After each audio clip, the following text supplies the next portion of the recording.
incorrectly.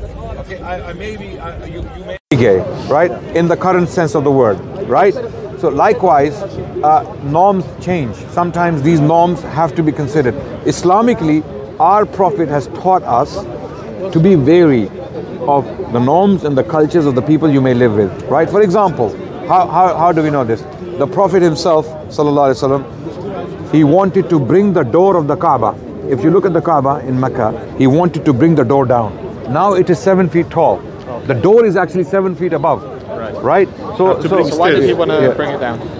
He wanted to bring it down because so the people can access. Okay. So that is, you know, whatever, because when it's too high, it may be an issue of pride. Yeah. There are no, they have to put the steps. There are no steps, but when someone wants to go, the Prophet said, "Oh Aisha," to his wife, that if it wasn't for your people, he's talking about his own people, by the way, Qurayshis. Okay, but this was a figure of speech, that if it wasn't for your people, I would bring the door of the Kaaba down, right? But I won't do it because it will cause a controversy. He was being diplomatic then? No. I wouldn't say diplomatic necessarily. He was he was being careful. He was avoiding conflict. Yeah, he was being careful with the sentiments and the feelings of the people. Yeah. So he wouldn't like to, as long as it's not something obligatory in Islam. Yes. Okay.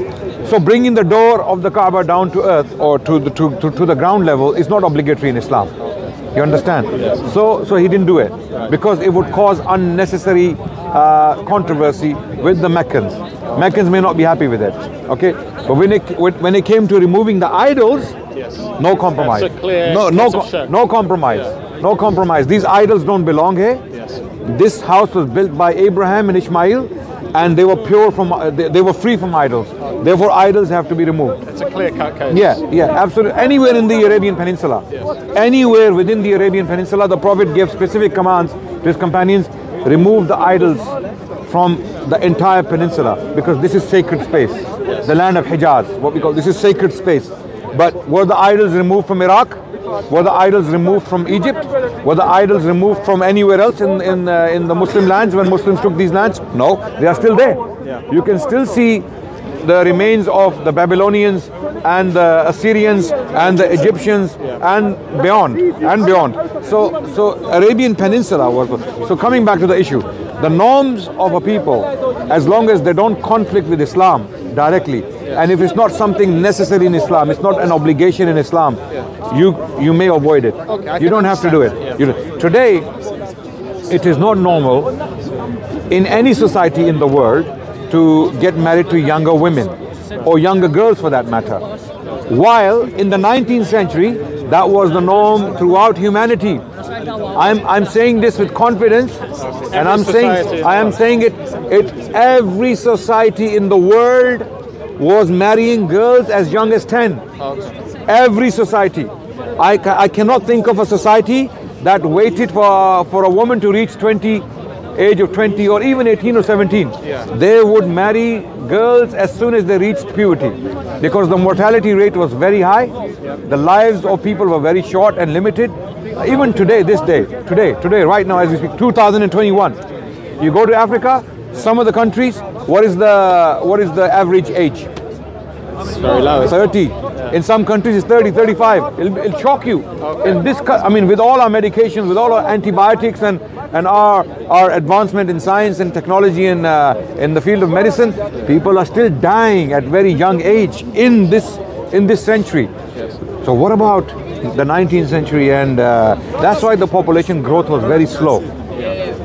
Why the population is booming today and is growing fast is because of our advancement in the field of medicine.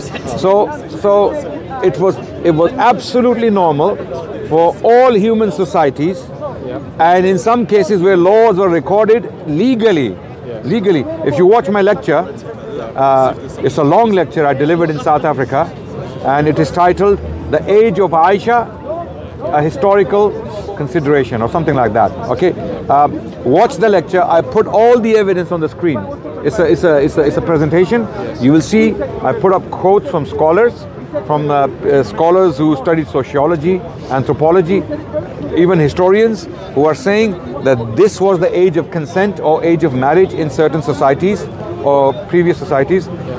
As late as the 19th century, actually up to the year 1900, the state of Delaware in America, it was legal to marry at 7 years old. This is shocking, isn't it? Up to which century? Up to which century? Oh, yeah, what? Yeah. The state of Delaware, which, up to which? 1900. Up to 1910, if I'm not mistaken. Seriously? Yes, even in the 20th century. So these bigots you see around the world who are pointing a finger at the Prophet of Islam, Prophet Muhammad, for marrying a girl who had reached the age of puberty. Okay, they point a finger at him and say, oh, he was this, because he married a young girl, right? Okay, before you point a finger at him, let's start going backwards from our century, step by step. Let's go to the 20th century. Was this happening as the norm? Yes, it was happening as the norm. In the 19th century, was it normal?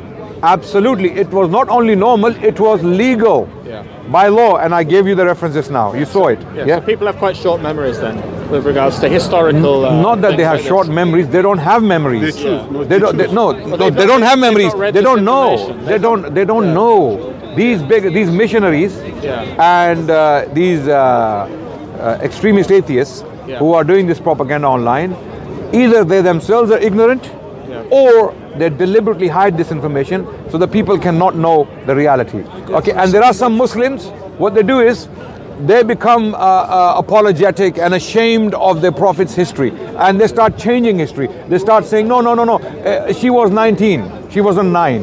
There's no need to make up. Why? Like that. Why would you do that? Why would you give into pressure from a bunch of bigots? Where are you going to stop? They're going to keep pressurizing you. They're going to keep telling you about things, and you're going to keep going back, and you're going to keep ceding territory. No, we don't do that.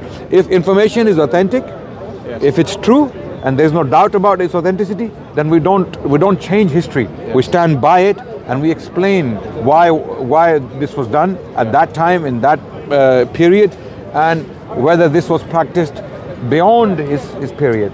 And when you watch my lecture, which is about 2 hours long, anyone who watches that lecture with an open mind, not because I delivered it, it's because of the information I'm presenting. And I'm using Western academics, historians, sociologists, anthropologists who have written books on these topics. They are the ones who are telling us this was absolutely the norm. So attack someone in the 7th century is called anachronism. Using our standards today, okay? Today in Germany, what's the age of consent? I don't know. I think it's 14. You may marry a girl, if I'm not mistaken, you may marry a girl at 14 with the consent of the parents, if I'm not mistaken. Please correct me in the comments section. In Germany. Yeah. German age of consent is lesser than Britain. In some countries it's lower, it could be 12. I don't think any country in the world allows 12. I think Spain does, from what I don't know. No, Malta, they said Malta was some years ago, right?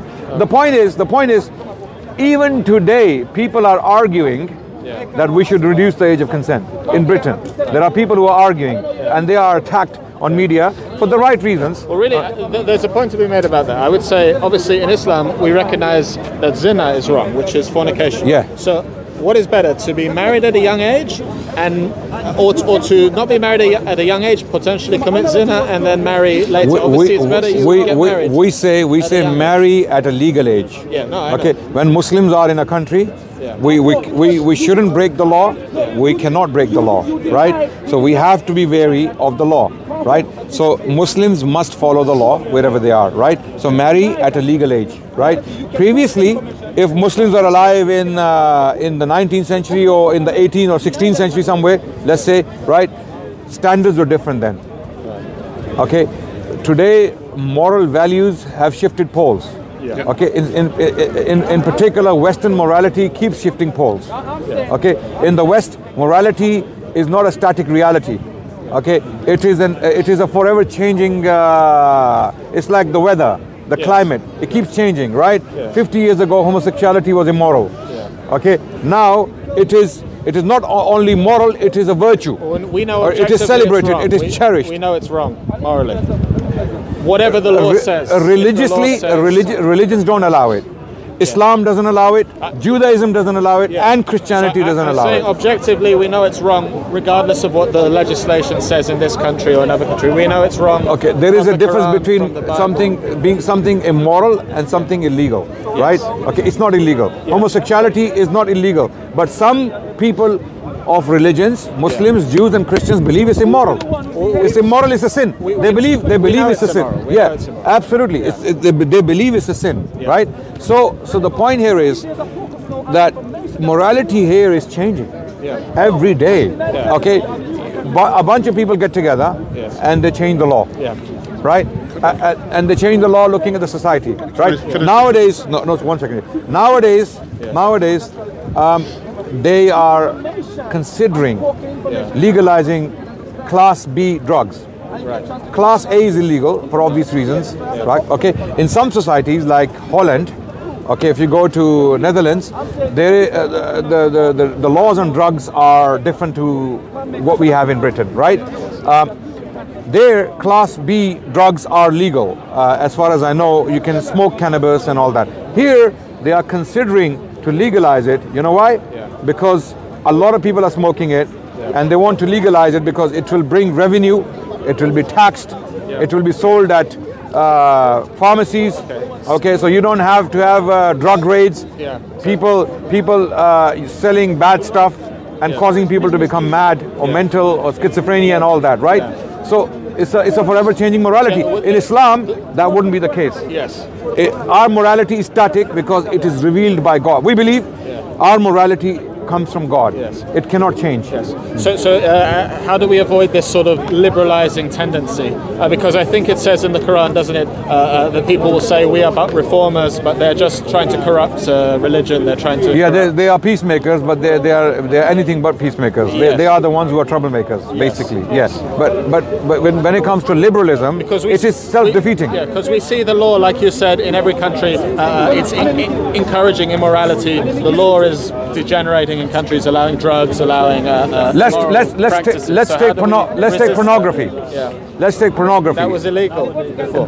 That was illegal before, and now it is a porn star is a star. Do you get the point? A porn star, people will run to a porn star and get autographs, right? Absolutely. So this is what's happening in a society where morality keeps changing by the desires, by the changing norms. Then what happens is you end up like this, right? So what is pornography? Let's talk about pornography. It's an individual freedom. I see the reasons why it's allowed, why it's permitted, because it's an individual freedom. Under liberalism, these people are free to indulge. Freedom of expression, freedom of sexual freedom, freedom of having sex. I mean, they want to have sex on camera. Okay, this is the idea. But what is it doing to the society? There are academic journals. This is not Adnan Rashid making this up.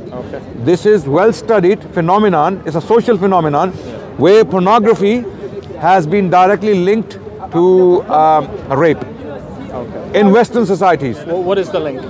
The link is rapists in 56% of the cases, they are implicating they were watching pornography. They were watching pornography and they are implicating their behavior in their rape. When they are raping, they are actually practicing pornography while they're raping. This is the point. And who said this? Diana E. Russell. Diana E. Russell, she's a scholar from Oxford University. Actually, she has published for Oxford. I don't know if she's teaching at Oxford. Okay, thank you. There's some promotion going on there. Okay, so Diana E. Russell, she's a scholar on this specific issue. She has been writing for a very long time. She has written books on this phenomenon, that how pornography affects people socially, morally, physically, spiritually, mentally, psychologically, you name it. And there are articles in her books, long articles, how addiction is a social problem, okay?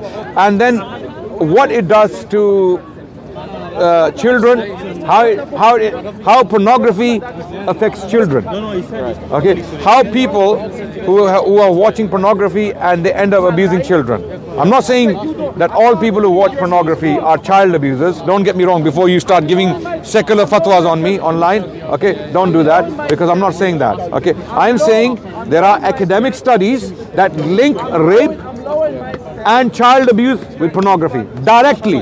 There is a direct link. Why do we allow it? Why is this morally acceptable? You tell me. Why do you think? Liberalism. And what is liberalism? Liberalism is basically, to put it crudely in simple terms, individual freedom. Okay, as long as you are not harming others. But it is harming others. It is. We've established this is why it is contradictory. Okay. Where do you draw the line? Where do you draw the line? Okay, you give individual freedom. Okay, but at the same time you put a caveat. You say, as long as you can stretch your hand, but if you touch someone else's nose, you don't have the right to do that. You can stretch as far as, but where do you draw the line? How do you know? You may be stretching the hand and you may be impacting the nose of someone else indirectly. Yes. Okay, that's where liberalism is blind. What this individual freedom, alcohol, okay, alcohol consumption, okay, intoxicants. It is an individual freedom for us to consume alcohol, God forbid, right? What is it doing to the society? It is one of the biggest killers in Britain. 80% of the violent crimes, 80% of the homicides, okay, are directly linked to alcohol consumption. And most crimes occur on weekends. And what happens on weekends? People drink. People drink. I'm not saying all people who drink are killers and murderers. So please avoid secular fatwas. Okay, there's a new term I've coined today. Yeah, secular fatwa. Okay, because a lot of these people online, they say Muslims always give fatwas. Seculars also give fatwas. Okay, what is a fatwa? Fatwa is a judgment. So when you pass a judgment on someone, is a fatwa, right? So don't give any secular fatwas on me, claiming that I am saying all people who drink are murderers and killers. No, what I'm saying is, it has been shown statistically that most violent crimes in Britain are committed under the influence of alcohol. Or drugs. Alcohol or drugs. Or alcohol mostly. Specifically, mostly. Now my question is, when we know alcohol is so bad, why don't we ban it? Because for the same reason slavery wasn't banned for so many centuries. Because creates revenue. Look, when your MPs, they love wine.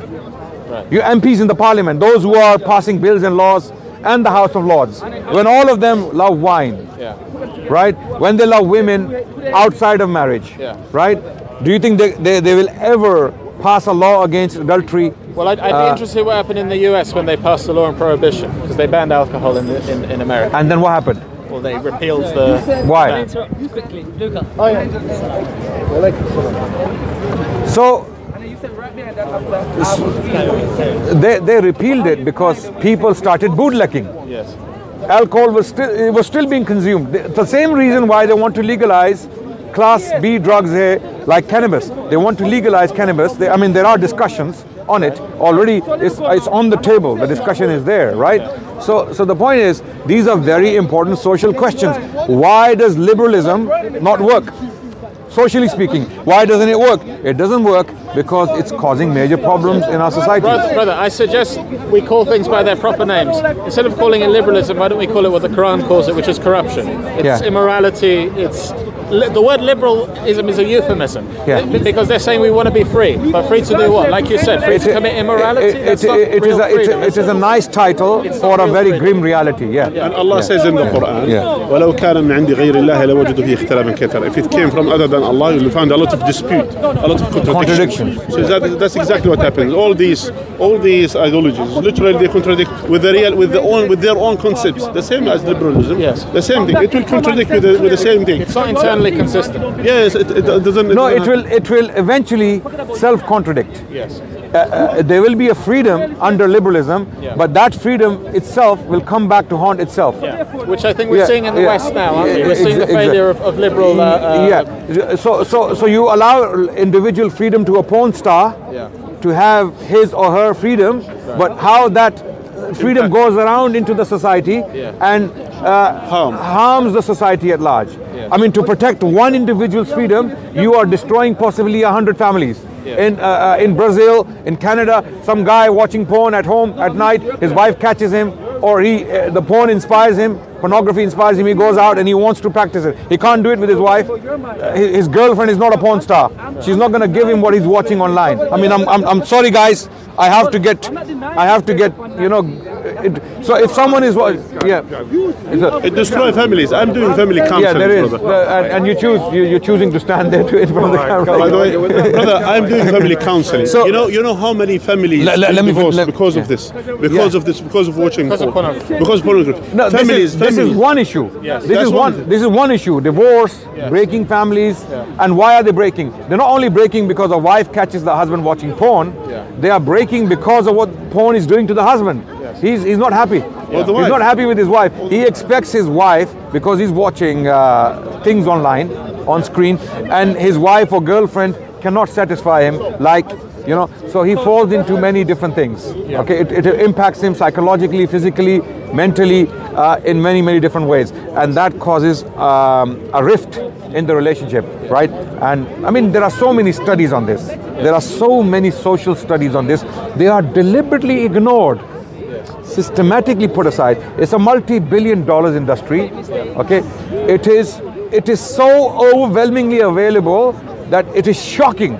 There is no other content online that is more searched and more easily available than porn. And it's free. It's unbelievable. It's free to watch. It's streamed on websites. That requires. Forget about free. Who's funding this? That's what I want to know. Think of all the server space this requires for people watching free pornography. That requires immense. Who is funding it, and why is it being funded? Server space. Yeah. Why is it being funded? Yeah. Why are we promoting adultery? Yeah. Why are we promoting relationships that are not stable? Okay. What will pornography do? You will have. Destroys the family. It destroys the family completely. In Islam, we promote community, family values. 100%. You know, the brotherhood of believers. That's right. All of these things. That's right. In Islam, we have rights of parents. We have rights of wives. We have to have. First of all, in Islam, you know, Islam is a comprehensive set of rules. It is a system. Each brick makes the building. Each brick, right? So every single rule, every single moral value has a role to play in the grand scheme of things. Okay, what we call Islam, right? So sometimes if you take one moral value or one rule on its own, you may not be able to make sense of it. But when you look at the rule in the grand scheme of things, then it starts to make sense. For example, why is it not encouraged in Islam to have extramarital affairs? Why? Or why in Islam we have such an emphasis on lowering your gaze? Lowering your gaze is basically control your eyes, because eyes are your windows to the heart. Okay, so when you look at someone with lustful eyes, that will impact your relationship with your wife. Yes. Because naturally you will start feeling feeling attraction towards other people, right? Okay, and then you will start. It can go further. You can have relationships. Oh, sorry, we have a conversation, sir. Sorry. Please. I could have made some very valuable contributions. Sure, you can. Let me finish my point, and then you can. I don't know if I can hang around that long. Okay, then please listen to it. Yes. Okay, so Islamically speaking, family, the family bond is the most important. How can I put it? Structure in the society, right? Why? Because children are protected, men are protected, women are protected, and they're not lost to the society, right? So if the father is sane, if the mother is sane, the children will be sane. They will grow up to be sane people. They will grow up to be moral people. They will contribute to the society if the Islamic model is applied properly. If it's applied partially, it may work, it may not work. But if it's applied properly, okay,